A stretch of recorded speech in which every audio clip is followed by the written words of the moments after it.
So we begin with our usual prayer for teacher and student. If you know it, you can join in, please.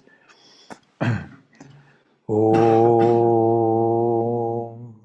Sahana Vavatu Sahano Bhunuktu Saha Viryam Karavavahai Tejasvinavaditam Astoma Vidvishavahai. Om Shanti Shanti Shanti. May that one protect us both. May that one nourish us both. May we work together with great energy and vigor. May our studies be illumined. May we not unnecessarily disagree or cavil with each other. Peace, peace, peace be unto all.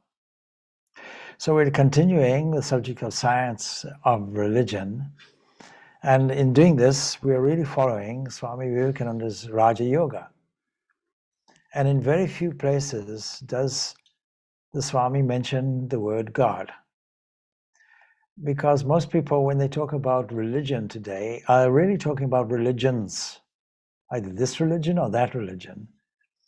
And Swami Vivekananda clarifies that you don't have to be a member of any religion to make a scientific investigation into the nature of your own self. Being a human being is all that's necessary. And so his introduction is full of telling points which are absolutely invaluable and laden with scientific approaches to establish the fact that there can be such a thing as the science of religion. And not one word is wasted. And that is why we have spent some time studying this in very great detail. So this book, Raja Yoga, is divided into two sections. One is introductory comments with practical suggestions and guidance. And the second part is the actual sutras, Patanjali Yoga Sutras. Just to review, sutra means a thread. We have the English word suture, which means, threading up or, sewing something. Surgeons use sutures. So these are, patching things, Did you have your stitches out? Yes, they were put in by somebody using sutures. So I want to highlight some points there and then also go to these threads, these aphorisms, aphoristic phrases. Why should there be aphoristic phrases? It's a wonderful learning technique. When you teach something and then you only make bullet points or highlights indicating that the whole discussion that you ever remember at the feet of a teacher all comes out. You don't need the whole sermon. You don't need the whole teaching. Just one thread, one clue is enough. And that creates all kinds of associations in the mind and brings out what is required. I'll continue reading from the introduction of Swami Vivekananda. So far then, he says, we see that in the study of the Raja Yoga, no faith or belief is necessary. Today in the Western world, there's a great contest, a great debate between what is called blind faith, understood to be religion, belief, faith, religion, all the way, same thing, on the one side. And on the other side, what is called science. But of course, what both the religionists and the scientists are thinking are particular religions, religious doctrines and dogmas. And that can pose some difficulty because particularly if we bring in medieval concepts into the modern world of science. Famously, one theological discussion of the past was, please tell me, how many angels should be located on the head of a pin? And then make a mathematical calculation. Today we say, it's an irrelevant question. We don't believe in angels. Give me some evidence. And so how to reconcile these positions? It's to go to the fundamentals, to discover what is the nature of yourself, to make an investigation. And the only way we can do that is through one tool, concentration. We all have the capacity to concentrate. And even now we are concentrating, even though it may be a bit scattered. Even though your thought may go off in different directions at a single suggestion, and you'll notice, and then you say, my mind wandered. Even the great mystic Ramakrishna Paramahansa tells us, I was meditating and my mind wandered to the Risik's house. And what a beautifully human example, a human connection with human truth and humanity. But the important thing is he noticed the wandering and was able to recall. It was not the mind, it's the attention. My attention wandered to there. It means I unfolded a whole scene and then arrived at Rasik's house and gave a blessing and what have you there. And then I brought my mind back again. Who is master? Who is the controller and the controlled? Concentration is our only tool, our only key. And as I may have mentioned before, if you look at all the disasters in the world, let's say Chernobyl, it was on a night shift when attention wandered, a lack of concentration, a lapse in attention. Attention is a kind of probe that the mind has that alights like a bee on certain flowers. And if we don't control it, and yet later recall our reverie, we'll see that there may have been a random sequence of events. We'll sit down and meditate on a green field. Oh, did I put my green jersey in the wash? And then green is the color of Ireland, and I support the Irish rugby team, and all that goes on. And in a split second, before we know it, we thought, wait, what happened to the meditation process? So it's easy to see how the mind wanders. And another example, favorite example of mine, somebody got involved in a concert. And in that concert, which took place in an open field, and you ask the person, how long did you sit there? He said, 4 hours. Oh, I admire your capacity to concentrate. He said, what do you mean? You sat there for 4 hours. Did you get bored? No. Was your attention captivated? Yes. Why? I enjoyed the music. So the point is, we are able to shift our attention to something that is attractive, something that we like, but we don't like to focus on the areas which are embarrassing. At the age of 10 or something, I was given a book prize, says somebody, and I tripped and fell and the whole school laughed. And how often do you recall this event? Well, hardly ever. Why? I don't like to recall it. I don't really like to recall the feeling of embarrassment. So we have this one tool only, concentration. And because of this tool, the ancient sages, the ancient scientists, the discoverers of the inner and outer truths, without any external instruments, only with the power of the mind, were able to discover all the truths of the external universe and all the truths of the internal universe called the mind, where the mind itself is examining itself. So Swami Vivekananda says, there is only one method by which to attain this internal knowledge. What knowledge? See, everyone is using this attention or this means of knowledge, and both in the external and internal world.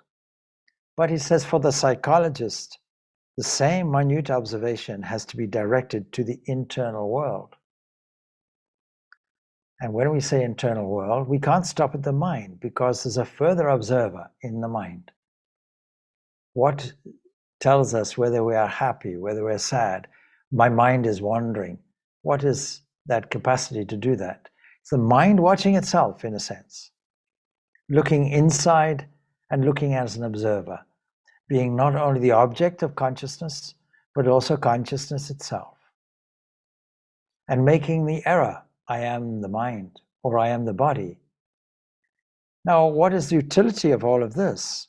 Swami Vivekananda says, what is the use of such knowledge, knowing the internal depth of your own nature? Well, in the first place, knowledge itself is the highest reward. Why do people go to schools and colleges? Why do people study books? For the sheer pleasure. So knowledge is its own reward. When we know something, we know it. And so, secondly, he says there is also utility in it. It will take away all our misery. Why will it take all our misery away? Because most people have a fear, and the mother of all fears is death. But if you explore internally to find something that never perishes and never dies, then the fear of death is gone. The fear of death is painful. We see everywhere people dying left, right, and center, particularly as you get older. Old friends start disappearing one by one. And it must occur to you at some point in time, maybe I'm next in the queue. And maybe I don't want to be next in the queue. Maybe I want to be at the back of the queue. Whether it's the back or the front or the middle, the inevitability of death is there. And a secret skeleton in the closet in the back of my mind is there. This reality, if you will, of impermanence. The reality of change that leads ultimately to a demise. And we don't like to think of it. Maybe we take an insurance policy or something like that. But the greatest insurance and assurance we have is at one point in time, the body will go, the body will die. Even if you're able to sustain it through mastering what is called telomeres, that is, small tags on the end of the DNA or the end of the cells, which get longer or shorter, supposing we find a technique to keep them longer. Nature has this mechanism. I'm sorry, you're only kicking the can down the road, either to waste your time or to use it productively. It's entirely up to you. So this longing to preserve our physical self gives us an unsettled feeling.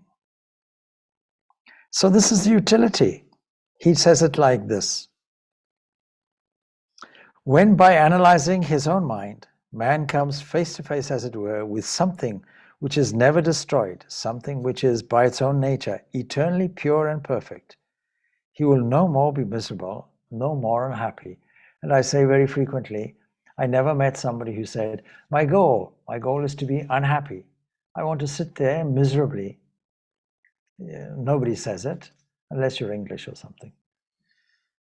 Sorry, apologies to those people. But you see, if you say, how are you? They say, not too bad, which means, I enjoy, I'm happiest when I'm a pessimist. You get some people like that. It's not useful to generalize, of course. I'm only making fun. So, all misery comes from fear, from unsatisfied desire. These two things. Man will find that he never dies, and then he will have no more fear of death. That's that gone. But there has to be an understanding of it. First of all, we know the principle. That's called knowledge. But real knowledge is pure understanding. And in order for understanding to catch up to the principle, we have to rally around the emotions. And this technique is also called yoga. But whichever path you follow, concentration is always the key. When he knows that he is perfect, he will have no more vain desires, and both these causes being absent, there will be no more misery. What is the cause of misery? Our consciousness, which is our birthright, is being projected through the senses to the external world, and the objects of this causes us difficulties. If we were able to concentrate our attention and go within and find that area of poise where no activity occurs, if we are able to find that condition of mind which is not scattered, which is steady, which is ekagra, one-pointed, then all this fear and all this desire will go. So there will be perfect bliss, and there will be perfect bliss even in this body, not as some religions might state, in a post-mortem condition. God loves you and God exists. This is a position of many religions. Well, why do I find so much misery? Don't worry. Afterwards, in your afterlife, you'll get it. A promissory note is there in your afterlife. But the fact is, if we're already full and free and perfect, if we are immortal, if this is our very nature, we should get it now. Actually, theoretically, we should get it in this instant, if we remove all the obstacles. How long does it take, says Sri Ramakrishna, how long does it take to light a cave that's been dark for 1,000 years? You strike a match, instantly you'll get it. So there's only one method, he says, by which to attain this knowledge, and that is with what is called concentration. He goes on to say, the chemist in the laboratory concentrates all the energies of his mind into one focus and throws them upon the materials he is analyzing, and so finds out their secrets. It's as if every avenue of science has its secrets just waiting to be revealed. And scientific language will tell us this. It will say, we used to know a lot about the universe. In fact, we thought we knew everything, and now we know much more. But the more we know, the more we realize we don't know. And so that if we were to describe what is the universe made from, well, there are some subatomic particles and so on. There's the map of particle physics, but we know it's incomplete. And we have huge experiments trying to find more of them, more of them, more of them. And so far, the Higgs boson has been discovered, and maybe there's some shaking in a muon or something like that. But really, we know there's more, and we can't find it easily, no matter how much technology we use. And then we have two versions of physics, one for the small world, one for the big world. How to reconcile all of that? And then, what is the world? We only know, apparently, 4%, 5% of it. Let's say 4%, 1% dust inferred. And the rest is dark. The rest is dark matter and dark energy. Please tell me what it is. I don't know. It's very dark. Can't see it. Can't see it. Nothing can come out from it. But we infer there are these forces. So the more we know, the more we do not know.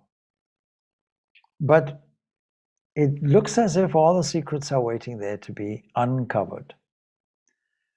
Pauli, the great scientist, he saw that there were some things missing in the atomic structure. And to make things work, to explain loss of mass and balance everything, he felt there had to be something like a neutron. He called it a neutron. And many years later, it was discovered. So we start by saying there's some inferential knowledge that we need to acquire. There's no smoke without, or there's no fire without smoke, or the smoke without fire. When we see the smoke, we infer the fire. We may not necessarily see it. And then experimentation catches it up. Now, this science of religion is being suggested that there are experiments to be had. We have to infer something first. We have to take the principle. And then we have to catch up our understanding and make our discovery. So, the astronomer concentrates all the energies of his mind and projects them through the telescope upon the skies and the stars, the sun, the moon, and they give up their secrets to him. And I may add, if you use that analogy, there is always the understanding there's an observer somewhere. When we observe the universe, do we change the universe? There's a thought we have to bring to our attention. That the very material we're trying to analyze in the external world, we're analyzing with the material of the same substance. The eye is made from food. If you want to analyze what is the nutrition on my plate of food, you're analyzing it in a sense with food, converted food called the eyeball. And so there's an observer in modern science today that has increasingly gained recognition. And we cannot make any scientific discovery without bringing in this observer. And in some interpretations of quantum physics, quantum mechanics, when we try to explain how things can appear or behave as waves and yet be registered as particles, one thing seems to be clear, that the material that is looking at the wave structures is itself a wave structure. and therefore will interfere with the waves. And so this is a reason, whether it's an instrument or whether it is the human eyeball that registers it, or the human mind that is interpreting it. It is the same thing. It is the same matter in a different form, more sophisticated form, that is interfering with the matter we are studying. And so when we look through the telescope, we have to understand, if you use this analogy, we are free to look at the stars through the telescope. We are free to look at the telescope and also away from the telescope.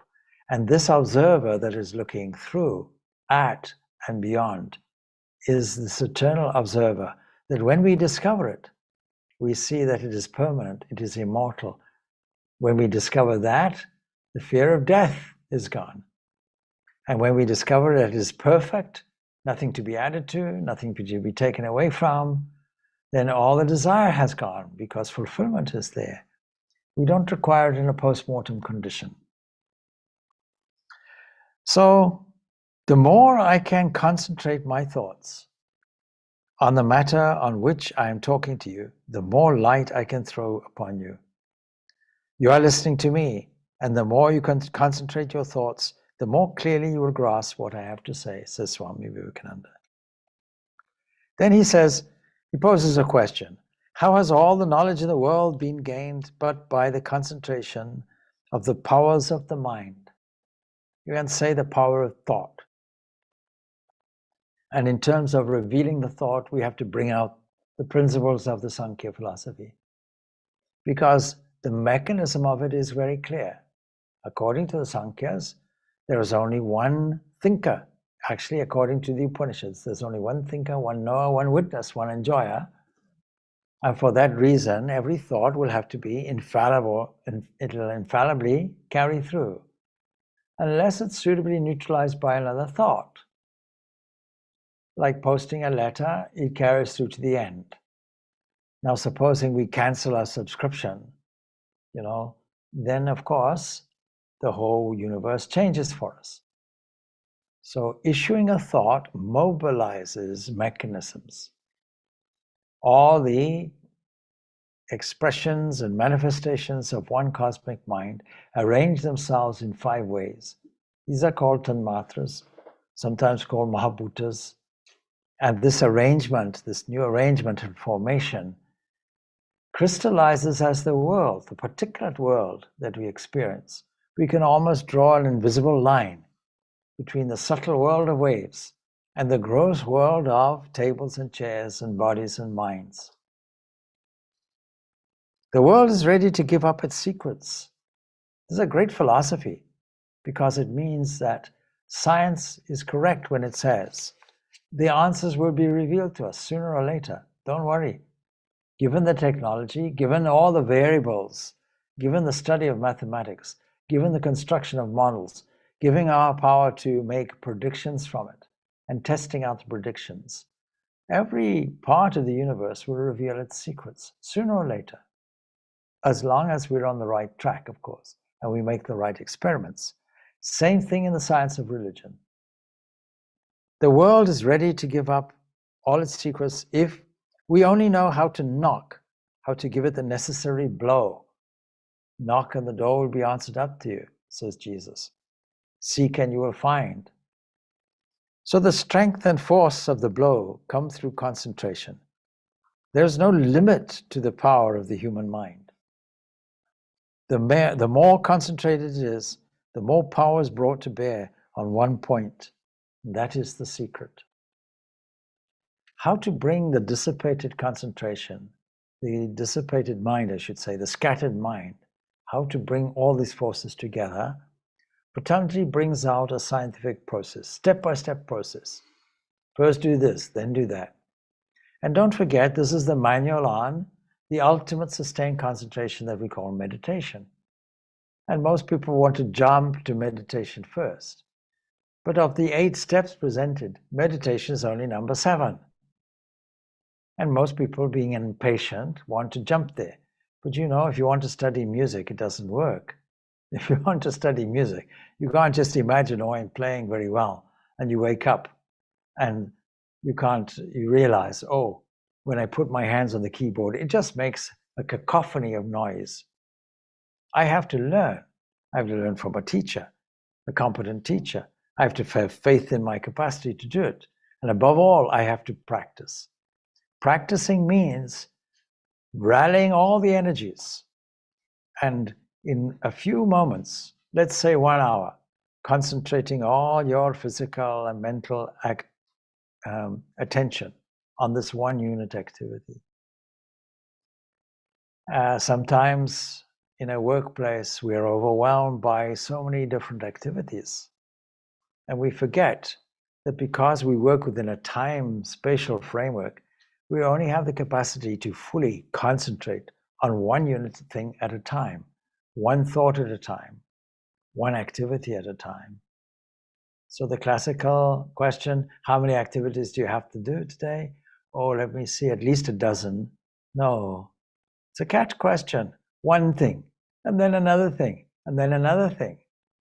And in that way, you're settling yourself in this present moment, because the full concentration is really the crystallization where time stops for a moment. And when you know that there is no sense of time, you know concentration is presence. In this way, you can define what is concentration. Concentration is the cessation of the sense of time. Oh, I don't know where the time went. Means you are concentrated. You are fully focused.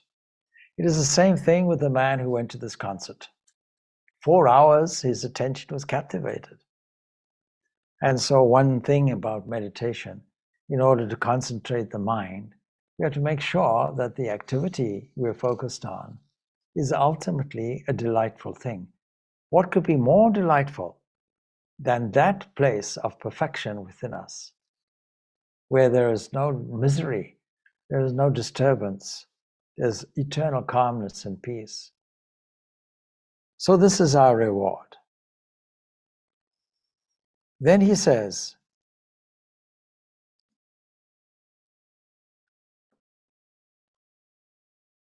this is what Raja Yoga proposes to teach. The goal of all its teachings is how to concentrate the mind and how to discover the innermost recesses of our own minds. Then how to generalize their contents and form our own conclusion from them. This is the scientific process. Form your own conclusion from them. Don't have this blind faith. And it doesn't have to be theistic. You can insert God if you want, but so far no mention of God. Simply discovering the inner nature of your own being. It therefore never asks the question, what can our religion, what our religion is? Whether we are deists or atheists. Deists are people who believe that God made the world and went on holiday, and the world runs by itself. You can blame Isaac Newton for this, saying, okay, he was a devout Christian and believed in God and left the affairs of God. He knew that there was gravity. He gave some principles of gravity and great mathematics. He was something like a genius, all-round genius, no doubt.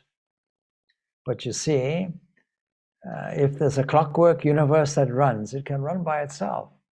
God wound the clock up and then let it run its course. No doubt it will unwind over time while God comes back from holiday. So this is the deistic position. There's no interference in the world, no preservation for the world. There's a clockwork universe, and then awkward questions arise. Why would you make a universe like this? And of course, the question of joy and misery comes about, and man's inhumanity to man, and all these awkward questions come up that can have nothing to do with a fully determined, fully predictive universe. And then it doesn't ask you if you're a deist or an atheist, whether Christians, Jews, or Buddhists. We are human beings. That is sufficient. Every human being has the right and the power to seek for religion, and every human being has the right to ask the reason why and to have his questions answered by himself if he only takes the trouble. And there's the key: if he only takes the trouble. There are many armchair philosophers who make these profound statements and sit in the comfort of their pontificating armchair, declaring this and declaring that, but can't be bothered to get up from it and do some practice. What is the practice? Concentration. Through specific tried and tested techniques. So far then, he says, we see that in the study of the Raja Yoga, no faith or belief is necessary. We don't start from there. The ancient rishis didn't start in a corner, look around the world, up and down and everywhere, and say, I am here, where is God? That wasn't the start of religion for them. It was a philosophical inquiry. I'm here, what is that? What is the meaning of the world? If I analyze myself in depth, will I then have found the generalized, substantial quintessence of every living thing, of the whole universe, no less? And so, believe nothing until you find it out for yourself. It's a blatant statement. Believe nothing until you find it out for yourself. That is what it teaches us. But of course, I have to put in some comment there. Don't think that this is a haphazard inquiry. It's a systematic inquiry. It has rules to it. Just as any experiment has rules, has parameters, as a methodology. Truth requires no prop to make it stand. Do you mean to say that the facts of our awakened state require any dreams or imaginings to prove them? Certainly not. The study of Raja Yoga, I have to say, see, do you have the book Raja Yoga? Many people say, yes, but I've read it. But have you studied it? See, I picked up the book Raja Yoga when I was about 15 years of age. I'm still studying it. When you read this introduction, you see no word is wasted. And every important point is reinforced. And when I met my teacher in Rhodesia, as it was then, he told me how he picked up this book. It seems that at approximately the same age, we picked up the same book. And in his studying Raja Yoga, it changed his life and he wanted to become a monk. I can say the same thing about my life. In his case, by the way, he says at the age of 14, he had a school teacher who had big bulging eyes, and he studied hypnotism. And he thought, I'm not going to allow this man to hypnotize me. I'll go, my uncle has a library, I'll look for every book I can find on hypnotism. No internet in those days. There was no supreme being called Google. So he goes and searches through the library, and his uncle comes in. And a little sheepishly, he looks at his uncle. His uncle says, what book are you looking for? He says, book on hypnotism. Why do you want to hypnotize? No. And then he says, is it much more noble and more productive, I may add, I'm embellishing a little bit, to control your own mind instead of controlling others? Here, study this book. This was Raja Yoga. Study the book, not read it. Study it. Every word is pregnant with meaning. So the study of Raja Yoga takes a long time and constant practice. It takes a long time. You require patience for it. You require patience, perseverance, and purity in order to study this. As you study any worthwhile text, you have to reflect on it. But above all, you have to practice. Now, what is the practice? Well, a part of this practice is physical, but in the main it is mental. Why would a part be physical? Because if you sit down and concentrate, and if you don't attend to the physical welfare of the body, you'll be concentrating all right, you'll be concentrating on your left arthritic knee and wondering why you cannot concentrate. So a certain amount of physical conditioning has to be done with this in mind. It is a fine instrument. It is necessary, therefore, to revalue the human body as some kind of instrument of revelation that would be useful for this process, that is part of your experimentation, a necessary tool, necessary piece of equipment. And to take the mind as a fine-tuned beam, like a laser beam, whose light is normally scattered. I see you in front of me, you see me, only because light has a scattering effect, and you see all kinds of fragments in front of you that the brain is used to interpreting. And the brain is used to interpreting these different wavelengths that interprets it as colors. Okay, and forms, of course, as well. So is that a reality, or is that just subject to your own equipment? So you have to take your equipment into account in your interpretation. This fine equipment, this fine-tuned equipment of the mind, this is what you use as your instrument to reflect and look at itself. As we proceed, he says, we shall find how intimately the mind is connected with the body. This is why you cannot really separate these two things. So, in another place, he tells us, body is subtle, is gross matter, and mind is subtle matter. Mind is subtle matter, and body is gross mind. It's just a different variation, a different frequency, if you will, a different vibration. So you can't agree with Descartes when he says, body, mind over matter. There are two things. And most people will say, oh, mind over matter. I don't mind and you don't matter. Selfishness. If we believe that the mind is simply a finer part of the body, there it is, and that mind acts upon the body, then it stands to reason that the body must react upon the mind. So both have to be taken care of. I was recently at a conference of yoga teachers, if you will, European Union of Yoga, and it was very clear to me that this was brought home to them, this psychophysical aspect of the human being, that you have to, why are we doing this hatha yoga, all these asanas and exercises and various kriyas and so on?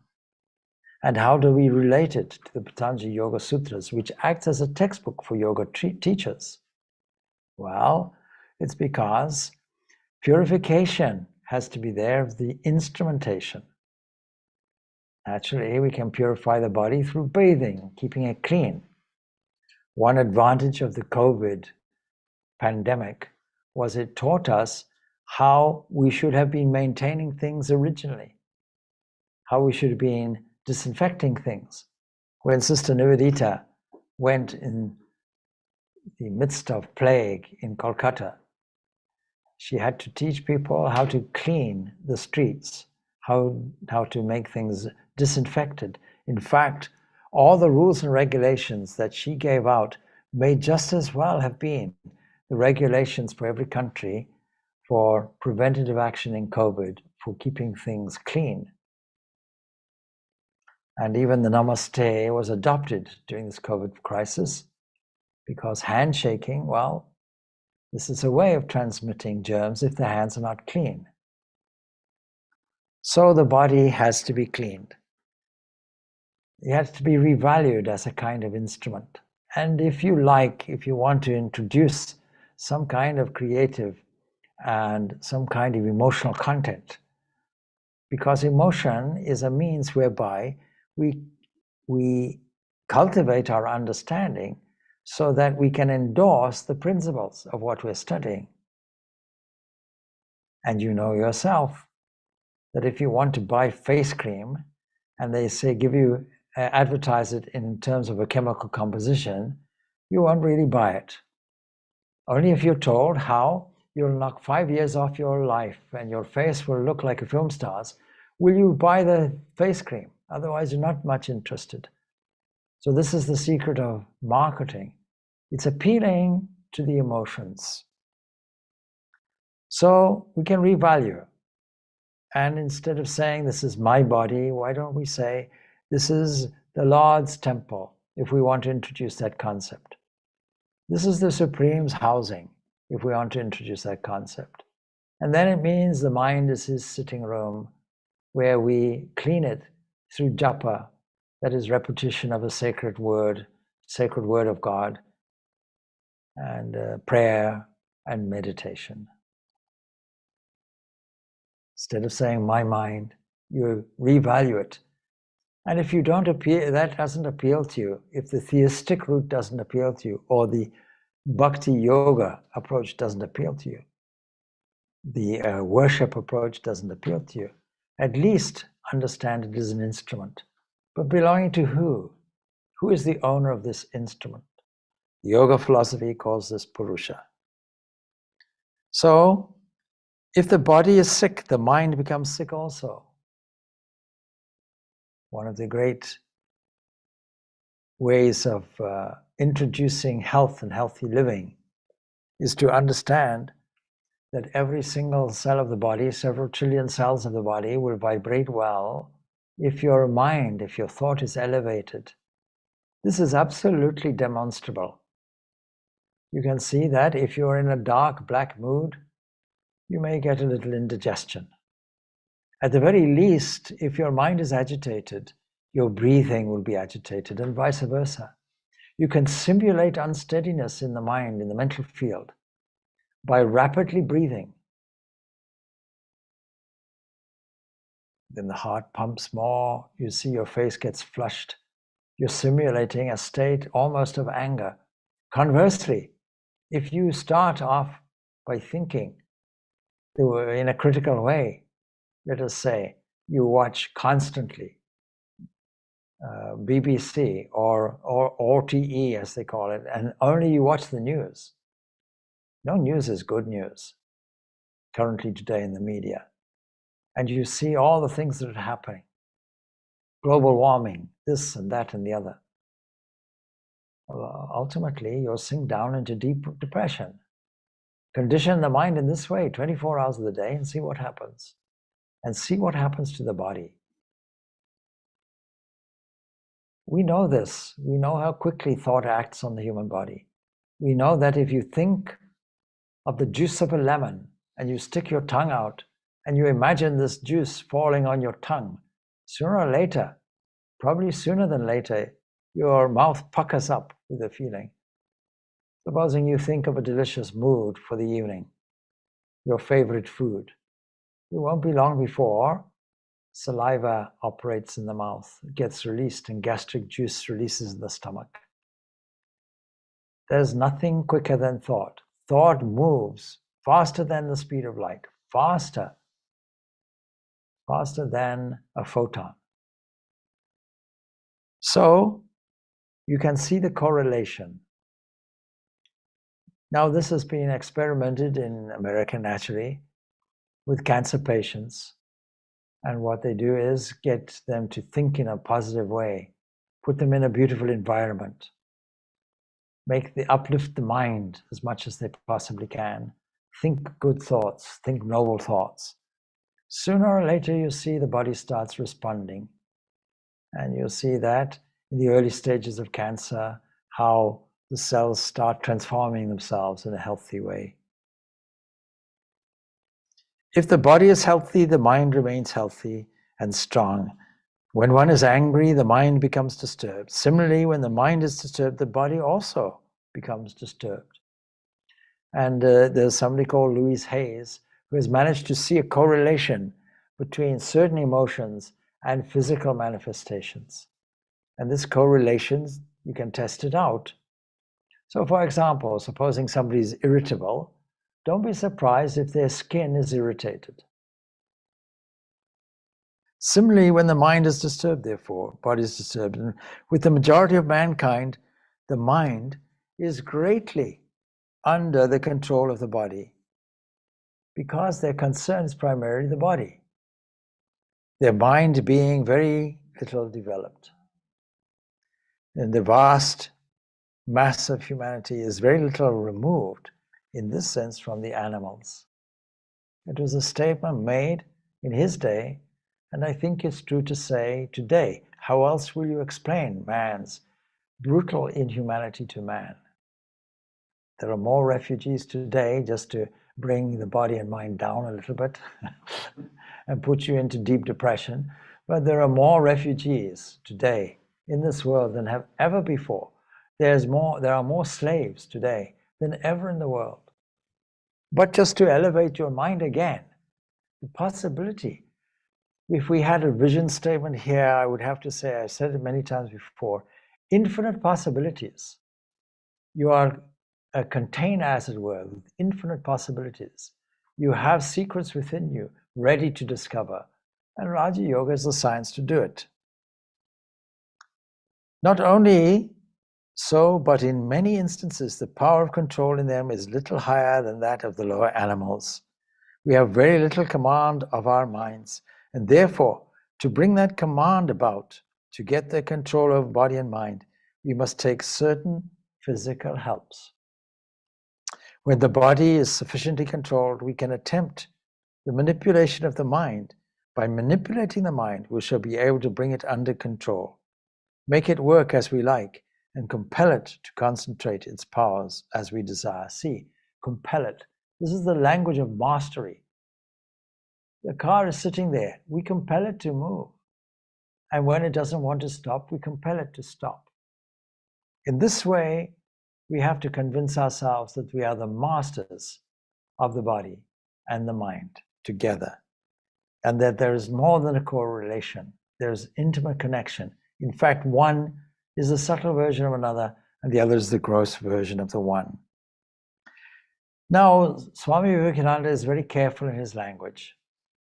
Don't forget, he writes this book in response to, why doesn't this Vivekananda, they thought he was French, Vivekananda, show us the Indian rope trick and leave our land?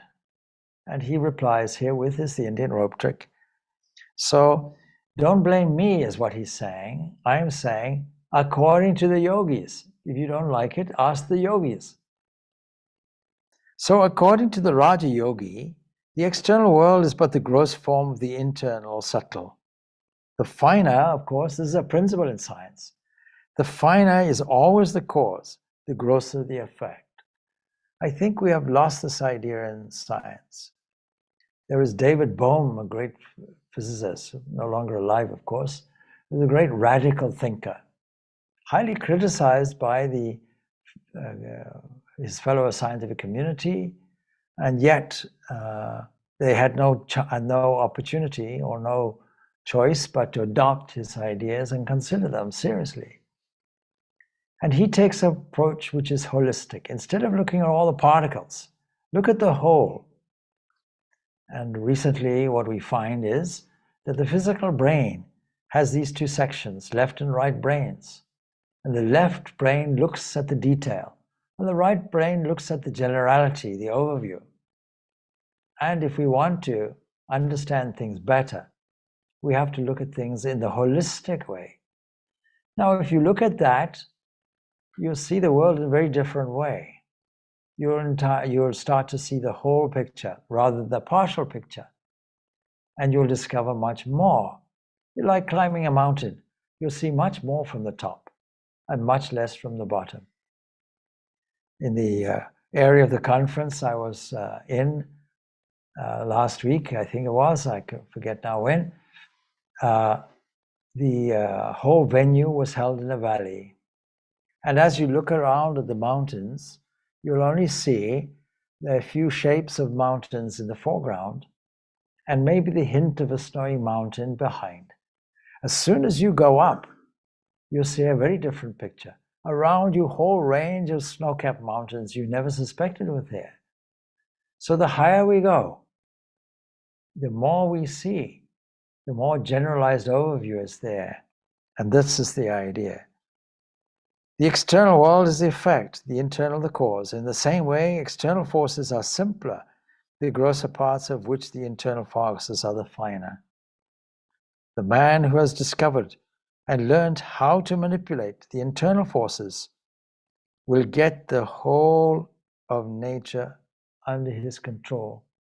And I see many years ago, I put an asterisk there and underlined things. Imagine now, if you want to control the whole of the universe, you control your own internal nature and you have it. Why? Because there's no, according to the yogis, we have to put that stipulation in, there are no separations. Let's take the mind, for example. We have a number of people here present. What they can do is, they can be aware of the person next door to them and ask themselves this question: where does your mind begin and the other person's mind end? There's no boundary like this. There's no visible boundary anywhere. You can put a boundary to the body, no doubt. But even the body has a magnetic field. And this is highly testable. One of my party tricks I do between groups of, when I attend these people interested in yoga and try to introduce to them a certain useful philosophy called this Raja Yoga, then I can demonstrably show that everybody has a magnetic field and that you can influence one magnetic field by the other. It means whatever barrier we think we have is really not there. Now, this is corroborated by modern science. Modern science tells us that actually, if you were to condense the whole matter of the human body, it would come in probably not even to a point on the head of a needle, because the bulk of what you call the body is empty space. Doesn't look like that. Maybe the head looks like that sometimes, but the body certainly doesn't look like that. Okay. So the yogi proposes to himself no less a task than to master the whole universe, to control the whole of nature. He wants to arrive at the point where what we call nature's laws will have no influence over him, where he will be able to get beyond them all. He will be master of the whole of the universe or the whole of nature. And here, in a sweeping statement, we can understand and explain miracles are not miracles. They're natural phenomena where a yogi has mastery of the entire universe, because he's able to revalue the universe as one unit, as it were, of energy and one unit, as it were, of matter. In accordance with modern science, the most popular, the most well-known equation in physics, the simplest, E equals mc. We hear about the c squared. E equals mc. Very simple equation. All the profound equations in modern science are as simple as that. Simple and elegant, nicely balanced. It means that what seems like tables and chairs and you and me and dogs and teenagers chewing gum are all just energy. And we have to learn to revalue things, and we have to learn to explore the inner nature of our own being using one tool: concentration. That is, gathering the attention and beaming it like a laser beam, like taking all the scattered light by which you see me and other things sitting here, and focusing it into one condensed material and beaming it in one direction is called a laser that can cut through steel. That's its power. The progress, so when you do that, it becomes a revealer. The progress, he says, and civilization of the human race simply means controlling this nature. A very profound statement, not one word wasted. Different races take to different processes of controlling nature. He goes on like this. But anyway, before we go on, we have to dip our toes a little bit into Patanjali sutras themselves. And I was explaining the second sutra, where there's a vast commentary.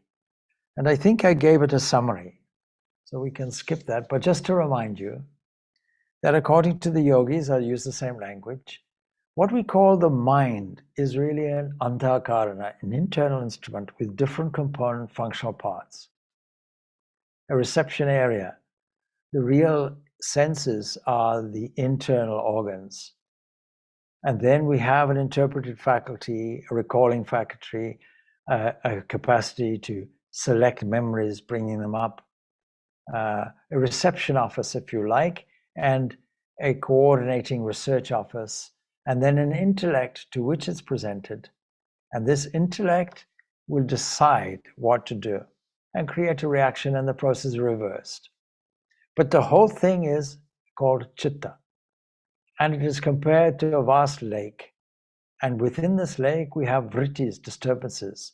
And Patanjali puts them as 5 kinds. What are these kinds? Right knowledge, valid knowledge, then wrong knowledge, ignorance, the way we normally look at the world and interpret the world, and the interpretation from imagination called verbal delusion. And then we have memory and we have sleep. What about dream, you may say? Well, dream is memory plus sleep. If you like to put in that variety, you can add to it. But if you consider it in a simple way, 5 agitating varieties in the mind. And we have to master all of these. And we can do it systematically and scientifically. And in doing that, bring our own peace of mind and reveal the truth from within and do away with these agitating mechanisms which come from the sources of 2 components, fear and desire. So all of this commentary really that he puts is to do with that and to tell us that the darkening form of this mental field is actually dullness, which tends to injury. And the commentator on this particular sutra says that the 3rd form is natural to the devas. What is the first form? It manifests as scattering, darkening, gathering. The scattering mind we call rajas, scattering everywhere. And then the darkening is called tamas. Is there any comparative term in physics? Yes. We have this electrical energy that wants to disperse. We have inertia that wants to insist on changeless. No one's going anywhere. And then we have this one-pointed condition, this concentration. So the scattering form is activity. Its tendency is to manifest in the form of pleasure or of pain. And this pleasure-pain syndrome is what we're operating with. And pleasure, in most people's interpretation, will bring about pain. Supposing you say, I need compensation for a hard day, then let me go and eat some chocolate. All right? Otherwise called, the road to diabetes. Anyway, you enjoy the chocolate. And then you see the next day, the problem didn't go away. And the chocolate didn't help, only temporarily, so you have another chocolate. And the diabetes at the end is the supreme pain. So you can see what we interpret as pleasure and pain is often misunderstood. What is sometimes is a painful process, that is a disciplined process, actually will bring about a blissful condition ultimately. And that which seems to be a pleasurable often will bring pain. And we have to use our discerning faculty in order to direct attention to a chosen way. And so the gathering form is when it struggles to center itself. The one-pointed form is when it tries to concentrate. And the concentrated form is what brings us to a supreme concentrated moment. And this is technically called samadhi. And at that time of supreme samadhi, tada dustaha swarupa. It begins like that. Anusthanam. At that time, the time of concentration, the seer, that is this Purusha, rests in its own unmodified state. As soon as the waves have stopped, says Swami Vivekananda in commentary, and the lake has become quiet, we see its bottom. And so with the mind, when it is calm, we can see what our own nature is. And we do not mix ourselves, but remain in our own selves. This is a goal. It's not a process. The process is different. We have to make sure that we don't misunderstand this for the process in saying, okay, so if there are no waves in the mind, then we stop every wave that comes and block it. That will not work. Resist ye not evil. And so if we try to keep the mind empty and blank, this is excellent for insomnia, but nothing more. We just engender a dull condition of the mind, torpid condition of the mind.